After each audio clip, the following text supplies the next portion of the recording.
to figure out what's in the box because we live in a society that suggests bigger is always better. But that's not always true. A bigger car is not always better than a smaller one. A bigger church is not always better than a smaller one. A bigger person is not always stronger than a smaller one. But because man looks on the outward appearance, we are caught up with the package. And if the package is big, we think it must be better. But it is not always better.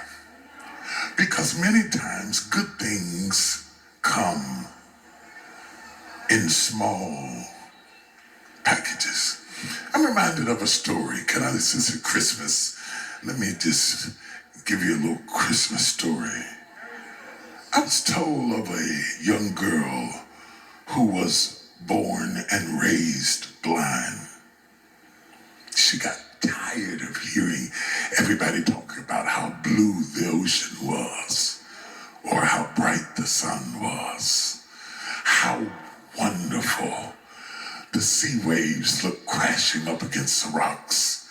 And inevitably, rather than to adjust to her circumstances, she became increasingly bitter, antagonistic, resentful, frustrated. We do that whenever we feel like everybody else got something we didn't. Some of us are miserable, not because we're miserable, but we're miserable because we think other people got something better. I think it's that childlike nature that never dies inside of us, that competitive nature to think that the gift I have been given equates with my value rather than the giver that gave it.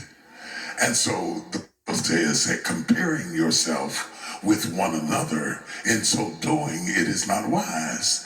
And yet, if you have kids more than one, they do compare.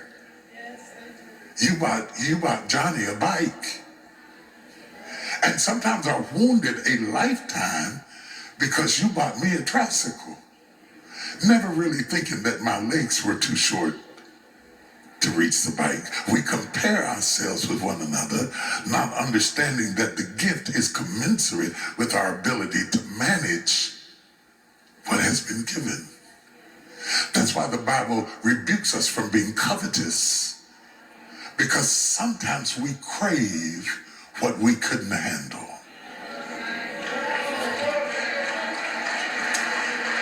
This girl was bitter because everybody else could see but her.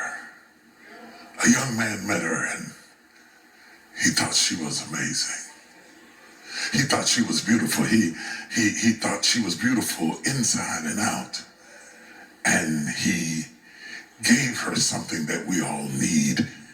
He loved her. He loved her. And he was the only person to whom she was not antagonistic or resentful. Because even though she could not see him, she sensed that he loved her. Because love is something you sense. So all of you that are trying to pay for it, you can't buy it. And all of you that only feel love when you are given, you cannot count it. Love is sensed and not seen. She sensed that he loved her. And she said, I love you too. I love you so much that if I could see, I would marry you. If I could see, I would marry you. I just don't think it's right for me to marry you like I am. But if I ever get where I could see, he said, you don't have to see for us to get married. I love you the way you are. She said, yeah, you're okay with it, but I'm not okay with it. If I could see, I would marry you. You're so amazing. You're so wonderful. You've been so kind. You have been the reason that I live. You are the air I breathe. You are the energy in my walk. You are the brightness in my spirit.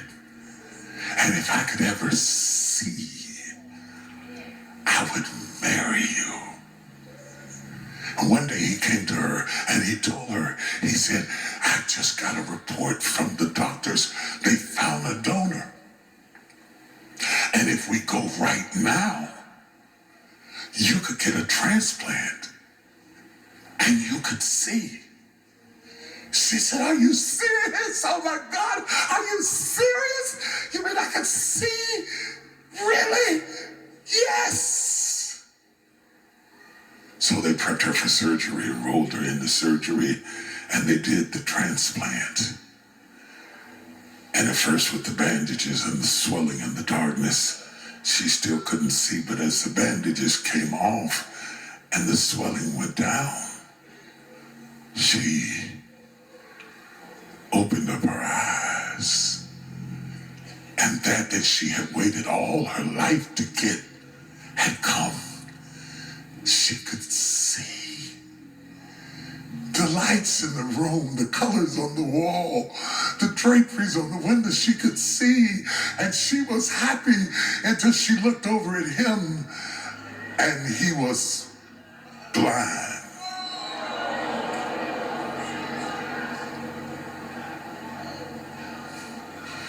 And he said, I'm so happy for you. You got what you wanted, you can see. Will you marry me? And she said, absolutely not. You're blind. I'm not marrying you. And he was crushed. He was devastated. He had that feeling that all of us have had at one time or another of being rejected.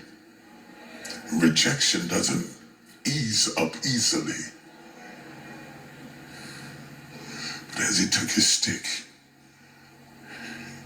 and he started to walk away, he turned and said to her, even if you don't want me, I hope you enjoy my gift.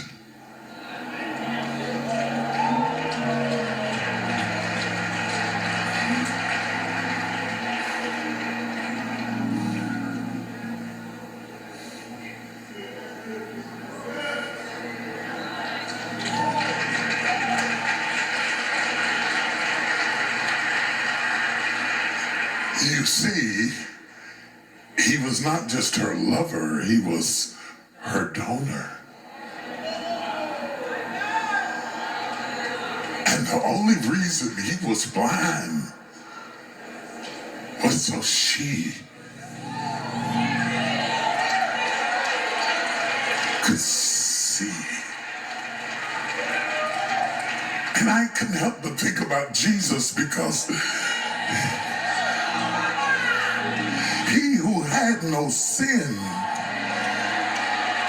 became sin for me. He who never committed adultery and never mistreated anyone and never stole anything and never abused anybody loved me so much that he traded places with me, and he went to the cross as if he had done wrong. And yet some of us say, oh no, I can't marry you. You're blind. And he says, I'm only this way because I loved you.